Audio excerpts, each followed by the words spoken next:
The match flared in his calloused hand, and Evangeline flinched against the brass headboard as if the tiny flame might consume her whole. 6 months married to Montgomery Ashford III, and she'd become a ghost in her own skin. Hollow, obedient, existing, but not living. Now this stranger, this rough-hewn cowboy her husband had hired to work the ranch, was circling her bed at midnight, lighting candles one by one. "What are you doing?" Her voice cracked like old porcelain. Silas Cord didn't answer immediately. He touched another wick to life, his shadow dancing enormous against the papered walls of the bedroom. His boots were caked with prairie mud, wholly inappropriate for a lady's chambers.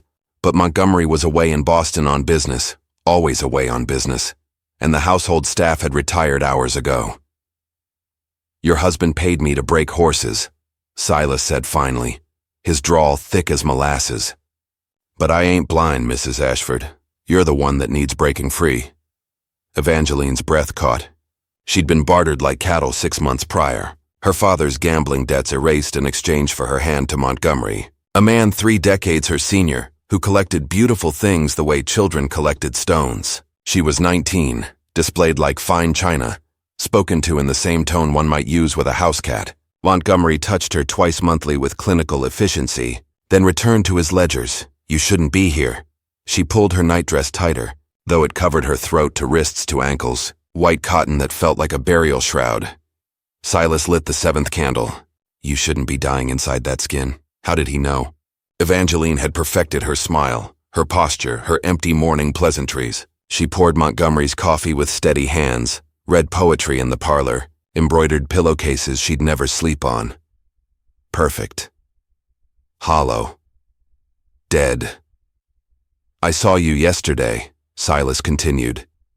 "Standing in the barn while I worked. You were watching the horses run in the corral, and there were tears on your face. Not sad tears, hungry ones."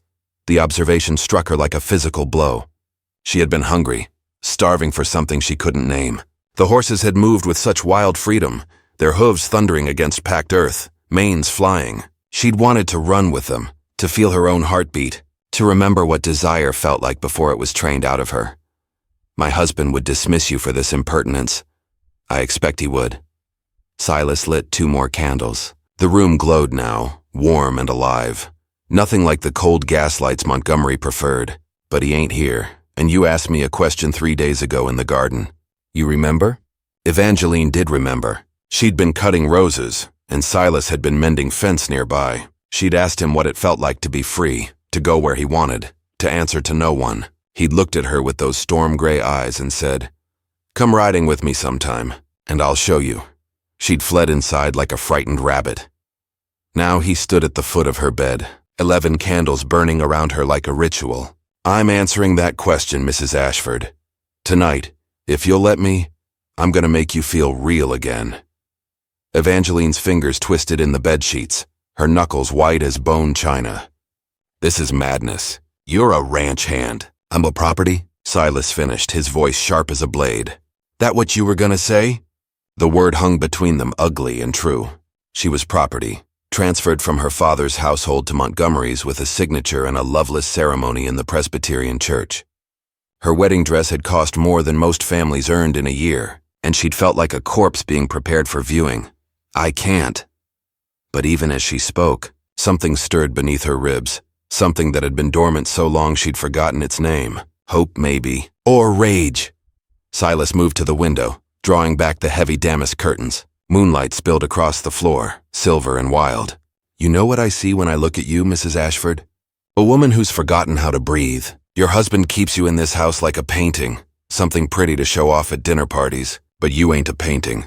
You're flesh and blood and want. You don't know anything about me. I know you watch the horizon like a prisoner watches the door. I know you touch the horses' noses when you think nobody's looking, and they trust you because you're gentle and real. I know 3 nights ago you stood in the garden past midnight in your nightdress, bare feet in the grass, face turned up to the stars like you were praying for escape." Heat flooded Evangeline's cheeks. She'd thought herself alone that night, desperate for something beyond the suffocating walls of Montgomery's mansion. The grass had been cool and alive beneath her feet, and for 5 minutes she'd remembered what it felt like to be a girl who ran through meadows and laughed without permission. "Were you spying on me? I was sleeping in the barn. You walked right past it. Silas turned back to face her, candlelight catching the sharp planes of his face. He was perhaps 25, weathered by sun and work, with dark hair that brushed his collar and a scar through his left eyebrow. Everything Montgomery was not, rough, honest, alive. I didn't spy. I just saw what you were too afraid to say out loud. And what's that? That you're suffocating. That if something don't change, you'll disappear completely. Evangeline felt tears prick her eyes, hot and shameful. She'd cried more in 6 months of marriage than in all her 19 years before. Not loud, dramatic tears, quiet ones that soaked her pillow after Montgomery left her bed, that fell into her morning coffee, that disappeared into her embroidery. Why do you care? Her voice barely rose above a whisper. Silas was quiet for a long moment, his jaw working like he was chewing on truth. My sister was married off young to a man who treated her like decoration. I watched her fade year by year until there was nothing left but obedience and silence. She died last winter, not from sickness but from forgetting how to want to live. His hands clenched at his sides. I swore I'd never watch another woman disappear like that without trying to stop it. The confession hung in the candlelit air between them, raw and painful. Evangeline felt it echo in her own chest, the fear that she was disappearing, becoming nothing more than Mrs. Montgomery Ashford III, a title without a soul. What do you want from me? She asked. Nothing you don't want to give.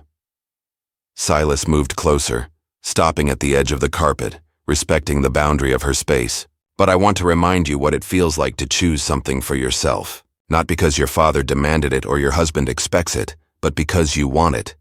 Choose what? His smile was small, sad, knowing, to feel real again.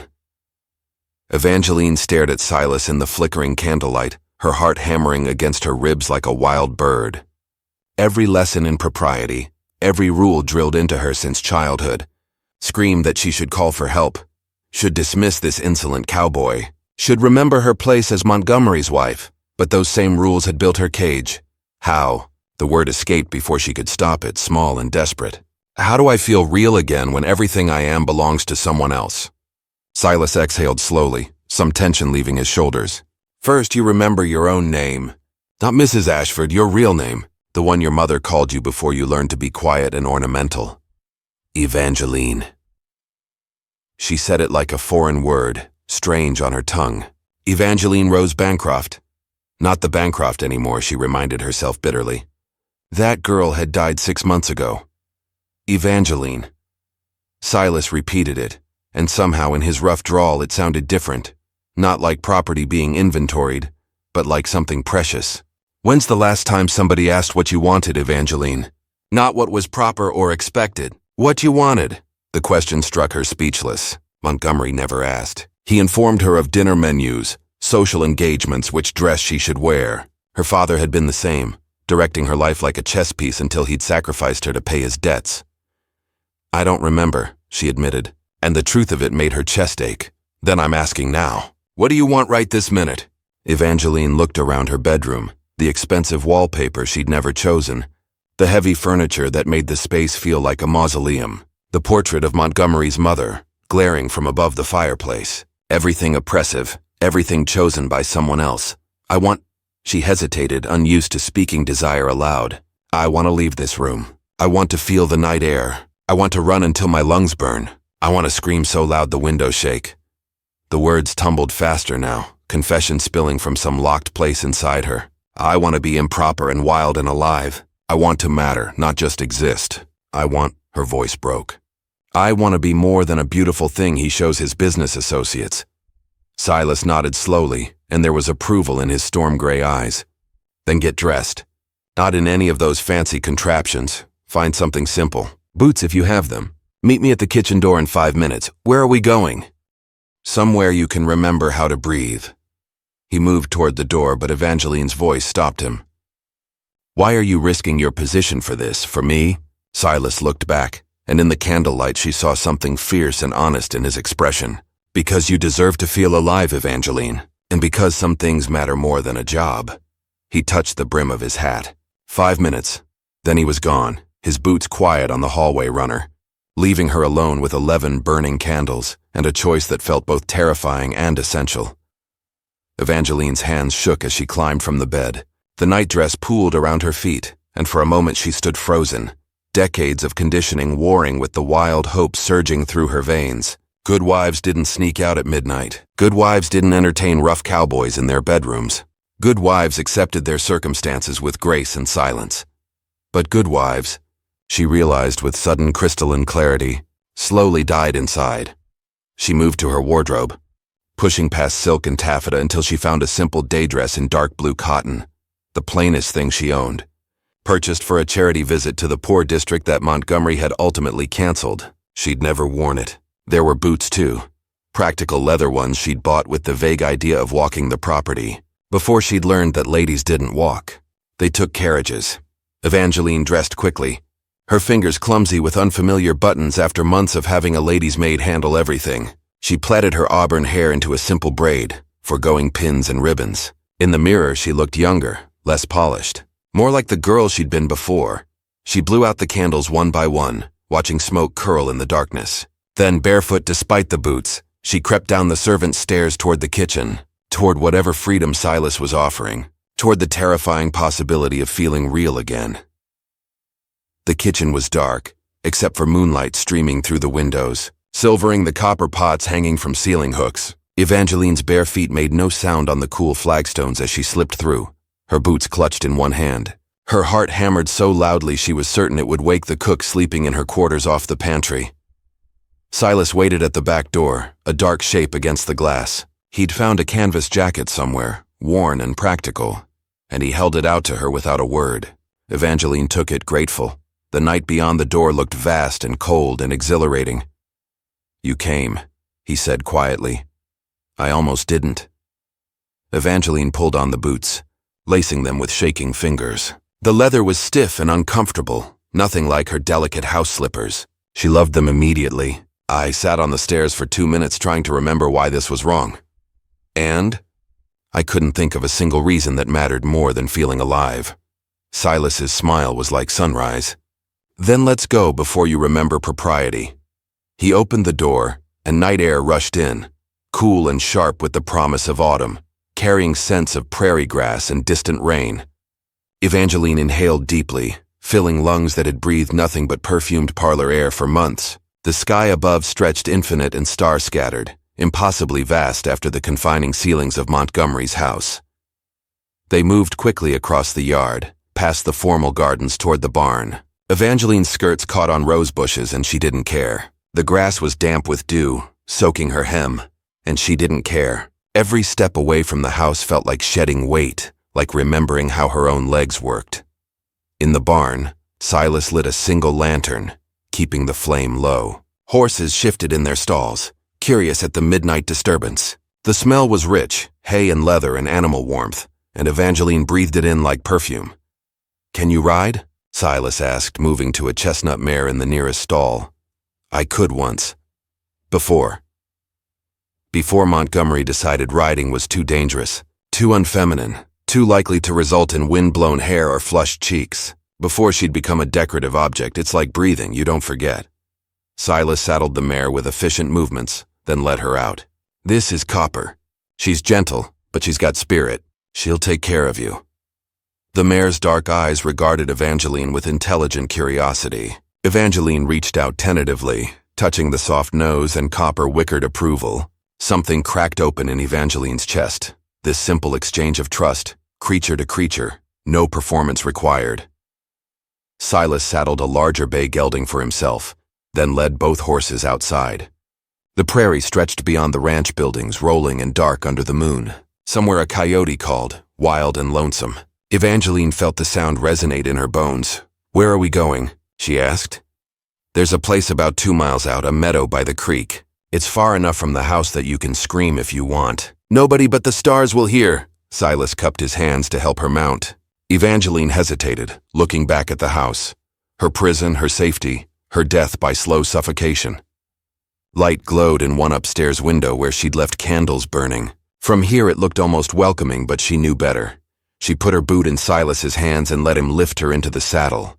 The mare shifted beneath her, warm and alive and powerful. Evangeline gripped the reins and muscle memory flooded back, her father's estate before the gambling debts, riding through woods as a girl, wind in her hair and laughter on her lips. She'd been 12 the last time she'd felt this free.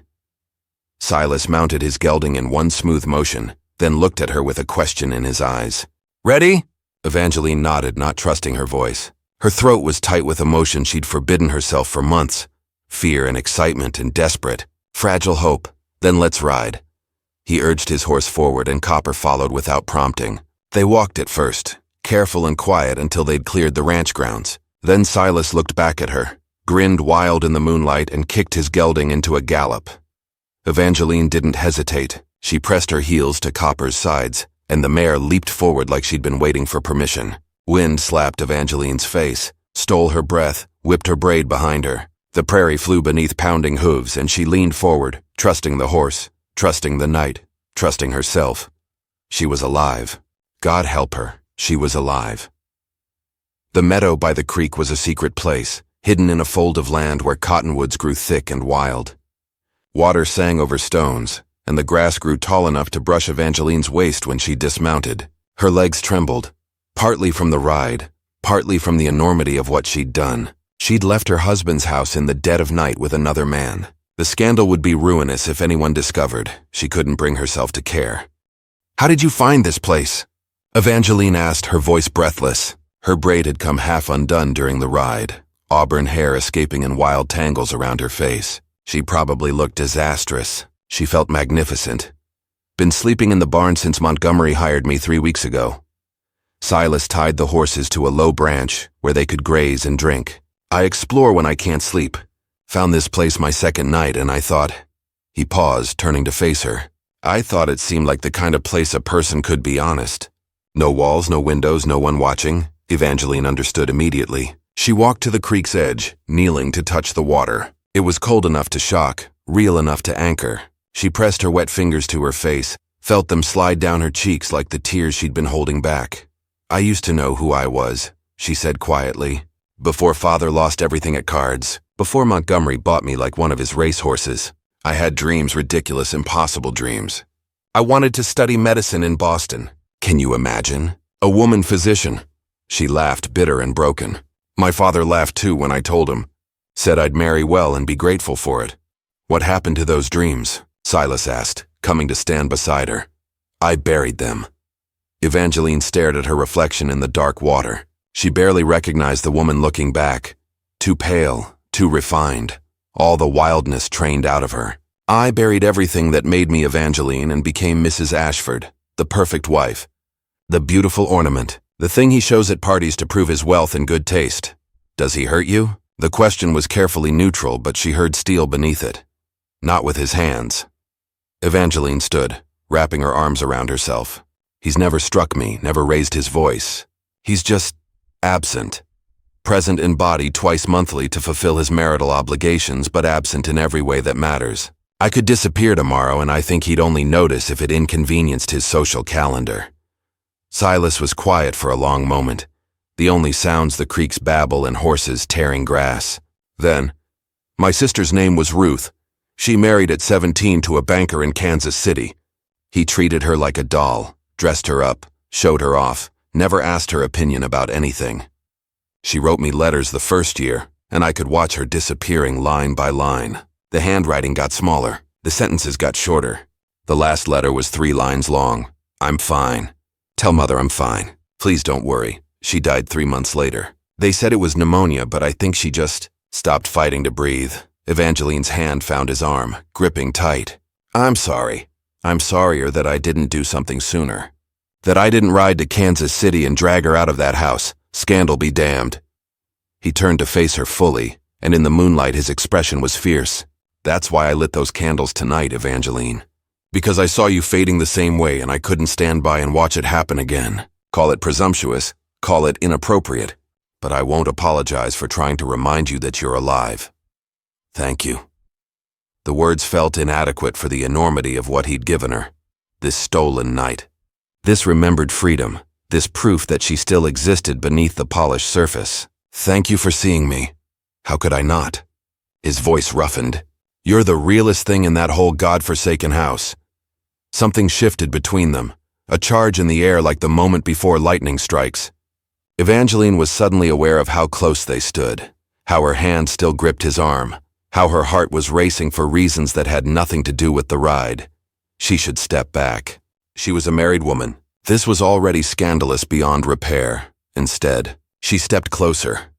"Evangeline," Silas started, warning or question. She couldn't tell. "You asked me what I wanted." Her voice came out steady despite her shaking hands. "Earlier in my bedroom, you asked what I wanted. I remember. I want to feel real. Not like property or decoration or something to be managed. Real." She looked up at him, meeting those storm-gray eyes directly. "Make me feel real, Silas. Please." Silas's jaw clenched, something warring in his expression. "You don't know what you're asking." "I know exactly what I'm asking." Evangeline's voice strengthened, months of buried want surfacing. "I'm asking to be touched like I matter, spoken to like I'm a person, not a possession. I'm asking to feel something, anything other than emptiness. Montgomery touches me like I'm a duty to be performed. He speaks to me like I'm furniture. And I've forgotten," her voice cracked, "I've forgotten what it feels like to be desired rather than owned. Evangeline, you're married. We can't what? Can't acknowledge that I'm dying inside that house? Can't admit that you see it." She laughed, wild and desperate. "The marriage is a transaction, Silas. A piece of paper that transferred ownership from my father to Montgomery. There's no love, no partnership, no life in it. Just obligation and emptiness." Silas turned away, dragging a hand through his dark hair. "You're asking me to ruin you. I'm already ruined." The words exploded from her, echoing across the meadow. The horses startled and she lowered her voice, but the intensity remained. "I'm 19 years old and I'm already a ghost. Montgomery has ruined me in every way that matters. He's taken my autonomy, my dreams, my sense of self. What's left to ruin? Your reputation, your security, your future." "What future?" Evangeline demanded. 50 more years as Mrs. Montgomery Ashford. 50 years of embroidery and empty conversations, and being touched twice monthly by a man who sees me as property? That's not a future, Silas. That's a slow death. He faced her again, and she saw the conflict in him. Desire and honor fighting for dominance. "I won't take advantage of your desperation." "This isn't desperation. It's choice." Evangeline moved closer, emboldened by darkness and distance from her cage. "For the first time in 6 months, I'm choosing something for myself. Not because anyone forced me or expected it or arranged it. Because I want it. Because you see me, really see me, and that's the most intimate thing anyone's done in so long. If Montgomery finds out, then let him." The words surprised even her, but once spoken she felt their truth. "Let him rage and divorce me and cast me into the street. At least then I'd be free. At least then I'd be choosing my own destruction, rather than accepting the one he's chosen for me." Silas stared at her for a long moment, and Evangeline held his gaze, refusing to look away. She was done with being demure and obedient and acceptable. She was done shrinking to fit spaces others designed for her. "You're asking me to help you burn down your life," he said finally. "I'm asking you to help me remember I have a life to burn." The tension between them was unbearable, every second stretching like pulled glass. Then Silas moved, crossing the distance in 2 strides, and his hands cupped her face with a gentleness that made her gasp. His palms were rough with calluses, warm and real and honest. "If we do this," he said, his voice rough as prairie wind, "there's no going back. You understand that? I don't want to go back. Montgomery will destroy you if he finds out. Men like him don't let go of their property easily. Then I'll be destroyed, but I'll be destroyed while living, not while pretending to be alive." Silas searched her face like he was reading scripture, looking for certainty, for understanding of consequence. Whatever he saw there must have satisfied him because his thumb traced her cheekbone, and his expression softened into something tender. "You're the bravest woman I've ever met," he murmured. "I'm terrified." "Bravery ain't the absence of fear, Evangeline. It's acting despite it." Then he kissed her, and Evangeline felt the world tilt. Montgomery's kisses were perfunctory things, brief, closed-mouth, clinical. This was different. Silas kissed her like she mattered, like he wanted to memorize the taste of her, like she was something precious rather than owned. His lips were firm and warm, and when they parted slightly, she made a sound she didn't recognize. Need and relief and desperate hunger. She pressed closer, fisting her hands in his shirt, and Silas groaned low in his throat. His arms came around her, pulling her against him, and she felt the solid reality of him, muscle and warmth and want. This was what being desired felt like, she realized. Not duty or obligation, but genuine want. When they finally broke apart, both breathing hard, Silas rested his forehead against hers. "We should stop." "We should," Evangeline agreed, making no move to step back. "This is dangerous." "I know. You'll regret it." "The only thing I regret is the 6 months I wasted forgetting how to live." She pulled back enough to meet his eyes. "I'm not asking you to save me, Silas. I'm asking you to remind me I'm worth saving, and then I'll save myself." His smile was slow and sad and beautiful. "You don't need reminding. You're already doing it." They sat by the creek as stars wheeled overhead, talking in the way of people who've broken through the brittle shell of propriety into raw honesty. Evangeline learned that Silas was 26, from a family of horse breeders in Oklahoma Territory, that he'd left home after Ruth's death because he couldn't bear the weight of what he'd failed to prevent. He drifted from ranch to ranch, never staying long, never forming attachments. "Until you," he admitted, skipping stones across the water. "Something about watching you fade made me angry enough to risk this job. My sister died because nobody fought for her. I wasn't going to let it happen again." Evangeline told him about her childhood, the books she'd devoured in her father's library, the secret fascination with medicine that started when the family doctor let her watch him splint a stable boy's broken arm. "I thought I could study, could make something of myself. Then father lost $18,000 in a single night of cards, and suddenly I was the solution to his debts. Montgomery needed a young, beautiful wife to complete his image of success. I needed to save my family from ruin. Simple transaction." "You're not a transaction," Silas said fiercely. "I know that now. Or I'm starting to remember it." She told him things she'd never spoken aloud, how Montgomery inspected her like a horse before dinner parties, correcting her posture, her smile, her conversation topics, how he'd stopped sleeping in her bed entirely after the first 3 months, visiting only for his twice-monthly conjugal rights, how she'd started measuring time in embroidery stitches and empty hours, watching life pass from inside her beautiful cage. "I thought about laudanum," she confessed quietly. "There's a bottle in Montgomery's study for his headaches. I thought about drinking it all just to stop feeling so empty. But I was too much of a coward." Silas's hand found hers, gripping tight. "That ain't cowardice, Evangeline. That's survival. You're still here, still fighting, even when everything in you wants to quit. That's the bravest thing there is." The words broke something in her, and tears came, hot and cathartic. Months of suppressed grief pouring out. Silas pulled her against his chest and let her cry, his hand stroking her back, murmuring words she couldn't quite hear but felt in her bones. When the tears finally subsided, she felt hollowed out but cleaner, like a wound that had been festering finally drained. "I can't go back there," she whispered against his shirt. "Not to that house, not to that life." "Then don't." Evangeline pulled back, searching his face. "What?" "Don't go back." Silas said it like it was simple, like she hadn't just suggested the impossible. "Leave with me tonight. We'll ride to the nearest town, catch a train east or west or wherever you want to go. Start over. With what money?" "I have nothing, Silas. Everything I own belongs to Montgomery. I've got $60 saved. It ain't much, but it'll get us far enough to figure things out." He cupped her face again, his expression earnest.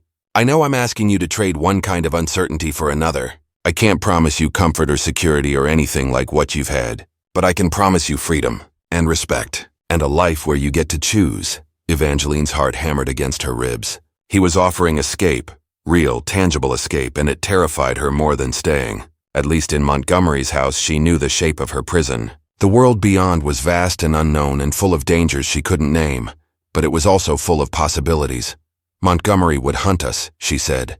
"Men like him don't accept being left. He'd send investigators, lawmen. We'd be fugitives. Maybe he'd decide you ain't worth the scandal. A quiet divorce, a story about incompatibility. Men like Montgomery care about their reputations more than their wives." "And if he doesn't? If he finds us?" Silas's expression hardened. "Then we deal with it, together. But I'd rather face Montgomery's anger as a free woman than waste away in his house." "Wouldn't you?" Evangeline looked back toward where the ranch lay hidden in darkness. She thought of her bedroom with its expensive wallpaper and suffocating emptiness, her closet full of dresses she'd never chosen, the dining room where she sat opposite Montgomery night after night, speaking only when spoken to, the life stretching before her like a desert, barren and endless. Then she looked at Silas, this rough, honest man who'd risked everything to remind her she was human. Yes, she said, and felt the word reshape her entire future. Yes, I'd rather be free. Silas's smile was sunrise breaking. Then we ride at first light, before the household wakes, before Montgomery returns. We'll head southwest to Tulsa, catch a train from there. Where will we go? Wherever you want. What was that dream you mentioned? Studying medicine? Evangeline laughed, shaky but real. That's impossible. No medical school would accept a woman, especially one with my scandal attached. Maybe. Or maybe the world's bigger than you think. There are women doctors now. I read about them in newspapers. Schools out east that'll train women. Hospitals that'll hire them. It won't be easy, but nothing worth doing ever is. Could she? Could she really walk away from everything she'd known? Pursue a dream she'd thought dead? Build a life from nothing but courage and determination? The girl she'd been 6 months ago couldn't have. That girl had been too obedient, too concerned with propriety, too afraid of her father's disapproval and society's judgment. But that girl was gone, suffocated beneath Montgomery's expectations. In her place was someone harder, someone desperate enough to risk everything, someone who'd rather die trying to live than accept slow death through comfort. All right, Evangeline said. At first light, we run. They returned to the ranch as the sky lightened from black to deep blue, the stars fading one by one like dying candles. Evangeline's mind raced with impossible plans and terrifying possibilities. She would need to pack. Not much, anything valuable would be missed, just essentials. But even that felt dangerous. What if the cook woke early? What if Montgomery returned unexpectedly? Pack what you can carry easily, Silas instructed as they unsaddled the horses in the pre-dawn dimness. Nothing fancy. Practical clothes if you have them. Any money you can access. Papers if possible. I'll provision us for the road, food, water, bedrolls. Meet me here in 2 hours just after sunrise. The household should still be quiet. Evangeline nodded, her mouth dry with fear and anticipation. 2 hours until her life changed forever. 2 hours until she either escaped or destroyed herself trying. She slipped back into the house through the kitchen door, listening for any sound of stirring staff. Nothing. The house was silent as a tomb, and she climbed the servants' stairs to her bedroom on legs that felt disconnected from her body. The room looked exactly as she'd left it. Bed disturbed, candles burned down to stubs. She could almost convince herself the last few hours had been a dream, but her boots were caked with meadow mud, and her braid was half undone, and she could still taste Silas's kiss on her lips. Real. It had been real. Evangeline worked quickly and quietly, changing into her plainest dress, a simple brown cotton that had been her traveling outfit when she'd first arrived at Montgomery's ranch. She found a worn carpet bag in the back of her wardrobe and began filling it with necessities. 2 changes of undergarments, a spare dress, her mother's silver hairbrush, the only thing she owned that had true sentimental value, a shawl. She hesitated over her jewelry box, knowing the pieces inside were worth a small fortune, but everything had been gifts from Montgomery. Taking them would be theft, would give him legal grounds to pursue her. Except, she dug through the velvet compartments until she found it. A small gold locket on a delicate chain, her mother's, given to Evangeline on her 16th birthday, months before her mother's death from consumption. Inside were 2 tiny portraits, her mother and father in happier times before gambling and debt had poisoned everything. This was hers, truly hers, and she clasped it around her neck. She found $23 in household money in her writing desk, funds Montgomery provided for small purchases, incidentals. She'd barely touched it, having no need or freedom to buy anything. She took it all, knowing it was also technically theft, unable to care. Montgomery owed her far more than $23 for 6 months of her life. As gray light strengthened beyond the windows, Evangeline wrote a letter. Her hand shook, but her words were clear. Montgomery, by the time you read this, I will be gone. Do not search for me. Our marriage was a business arrangement that benefited you greatly and destroyed me slowly. I am leaving to save whatever remains of my soul.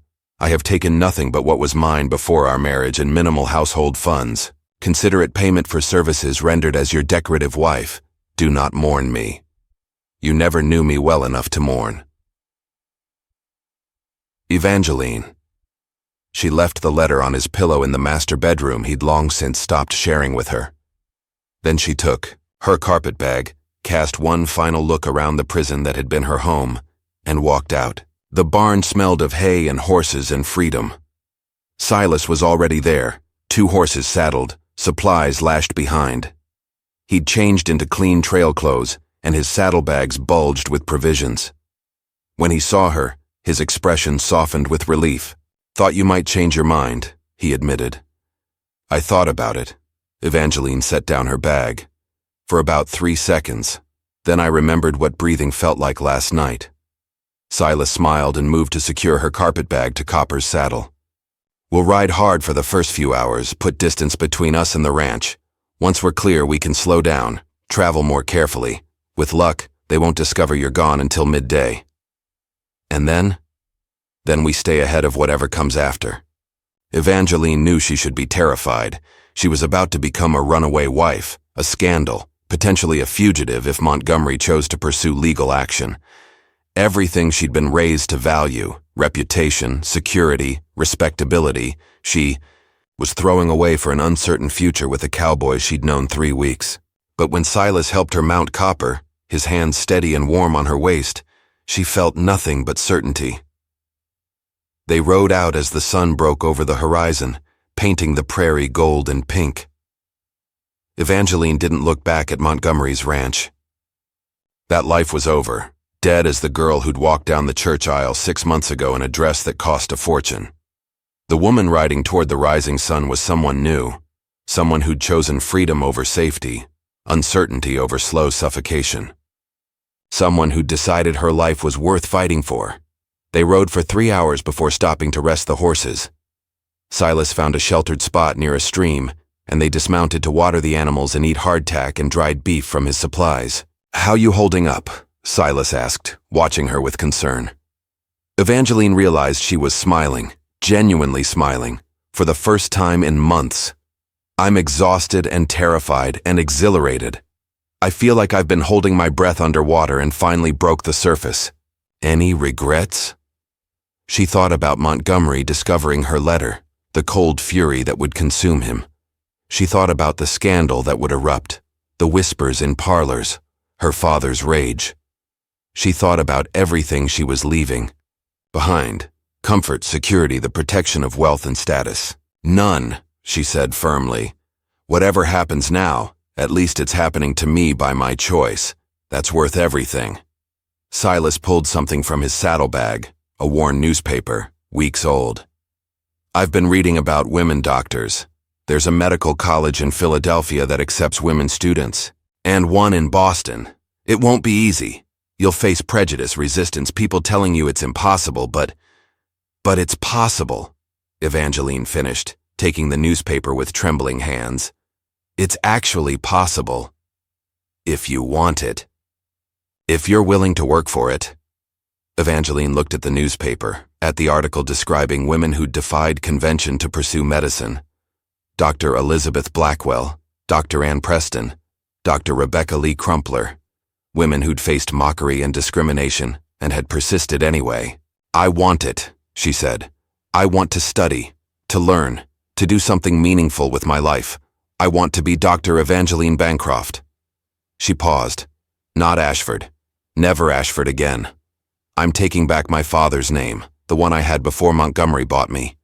"Dr. Evangeline Bancroft," Silas repeated, and it sounded like a benediction.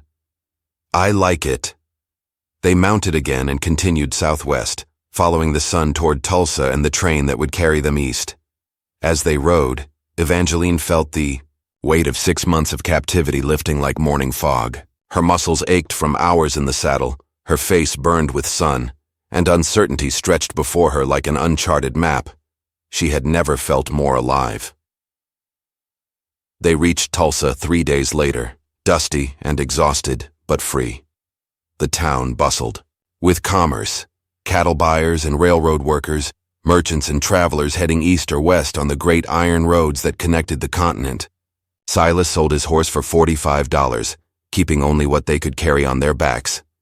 Copper, Evangeline refused to part with. "She carried me to freedom," Evangeline insisted. "I won't abandon her now."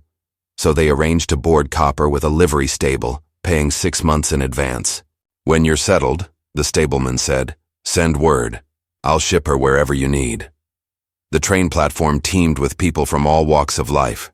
Evangeline, in her plain brown dress and wind-burned face, attracted no particular attention. She was nobody here. Not Montgomery's decorative wife, not a scandal, not property. Just another traveler heading toward uncertain futures. 2 tickets to Philadelphia, Silas told the agent. Together? The agent's eyebrow rose, looking between them. She's my wife, Silas said smoothly. Mrs. Evangeline Cord. The lie rolled off his tongue so easily that Evangeline almost believed it. On the platform, waiting for the train, she turned to him. We should actually marry, she said. Once my divorce comes through. If it comes through. Silas looked startled. Evangeline, you don't have to. I know I don't have to. I want to. Not because I need protection or security or someone to take care of me, but because you saw me when I was invisible. You gave me back myself when I'd forgotten who I was. That matters more than any legal document, but... She took his hand. I'd like the legal document too, eventually, if you want it. If I want it? Silas laughed, rough and disbelieving. Evangeline, I'd marry you tomorrow if we could. But I've got $60, now $105, to my name. I can't give you the life you're used to. I don't want the life I was used to. That life was killing me. She stepped closer, holding his gaze. I want a life where I'm a partner, not property. Where I can study and work and choose my own path. Where I'm valued for my mind and spirit, not my face and comportment. Can you give me that? That I can promise. Then that's all I need. The train arrived in a screaming hiss of steam and iron. They boarded with their meager belongings, found seats in a crowded car, and settled in for the long journey east. As the train pulled away from Tulsa, carrying them toward Philadelphia and uncertain futures, Evangeline watched Oklahoma Territory disappear behind them. Somewhere back there, Montgomery was probably tearing apart his house, raging at her betrayal, plotting revenge or quietly arranging a divorce to avoid scandal. Let him. She was beyond his reach now, beyond his control. He could destroy her reputation. She'd already done that herself. He could pursue her legally. She'd face that when it came.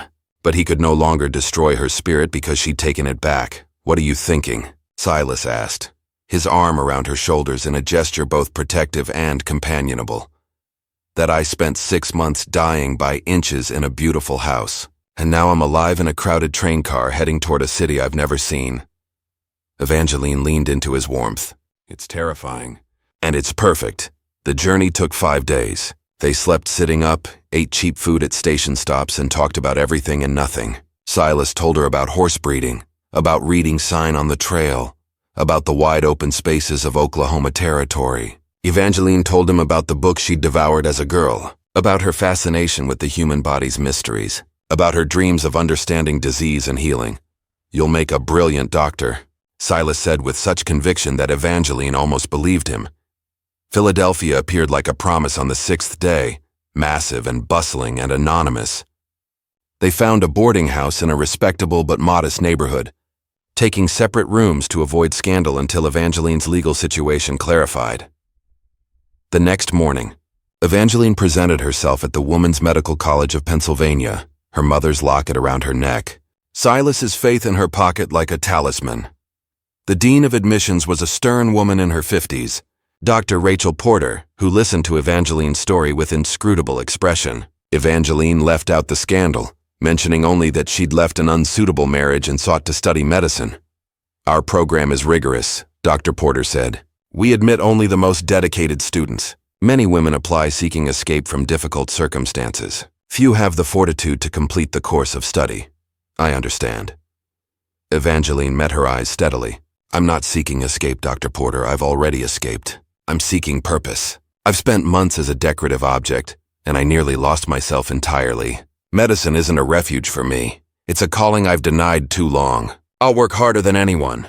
I'll face whatever prejudice and difficulty comes. But I need this chance.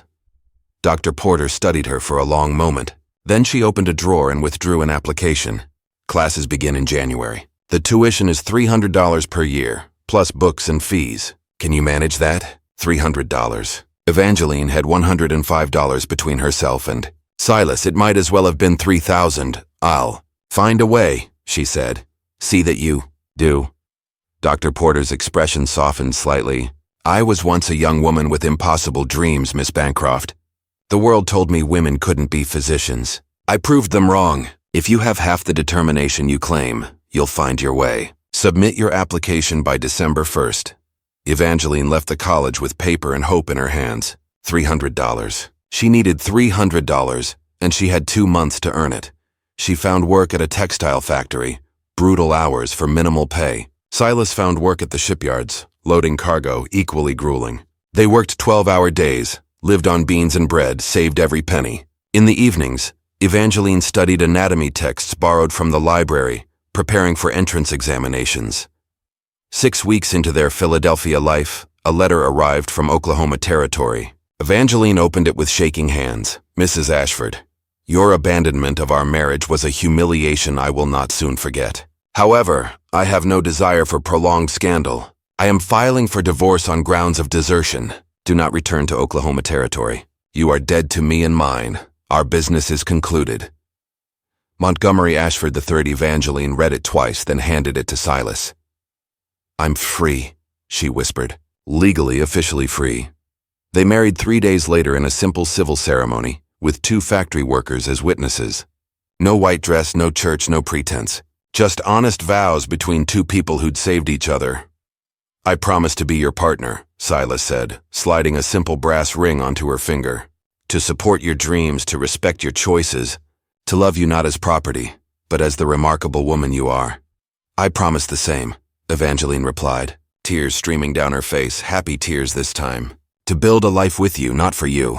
To be honest, to be present, to choose you every day. When the magistrate pronounced them married, Silas kissed her with the same tender intensity he'd shown that first night by the creek. And Evangeline, Dr. Evangeline Bancroft Cord, she corrected herself, kissed him back, tasting salt and hope and hard-won freedom. They earned the $300 with 1 week to spare. On January 15, 1899, Evangeline began her medical studies, the only woman in a class of 32 students. She faced mockery, condescension, professors who refused to call on her, fellow students who questioned her presence. She graduated 4 years later at the top of her class. Dr. Evangeline Bancroft Cord opened her practice in a working-class neighborhood of Philadelphia, treating factory workers and immigrants and women who couldn't afford fancy physicians. Silas worked alongside her, managing the office, advocating for patients, supporting her with the same steadfast devotion he'd shown that night he lit candles around her bed. They had 3 children over the years, 2 daughters and a son, raised to believe they could choose their own paths, that their worth wasn't measured by their obedience or beauty, but by their courage and compassion. And sometimes, late at night when the house was quiet, Evangeline would lie beside Silas and remember the woman she'd been, hollow and dying in a beautiful prison. She'd remember the terror and exhilaration of that midnight ride, the moment she'd chosen uncertainty over suffocation. Thank you, she'd whisper into the darkness. For what? Silas would ask, though he knew. For reminding me I was real. For helping me save myself. You did that all on your own, Evangeline. I just lit the candles. But they both knew the truth, that sometimes salvation came not from grand gestures but from small acts of seeing, of witnessing, of refusing to let someone disappear. That freedom was a choice made in moments of terrifying courage. That being real again meant risking everything for the chance to finally live. And Evangeline Bancroft Cord, physician and wife and mother and survivor, had lived magnificently.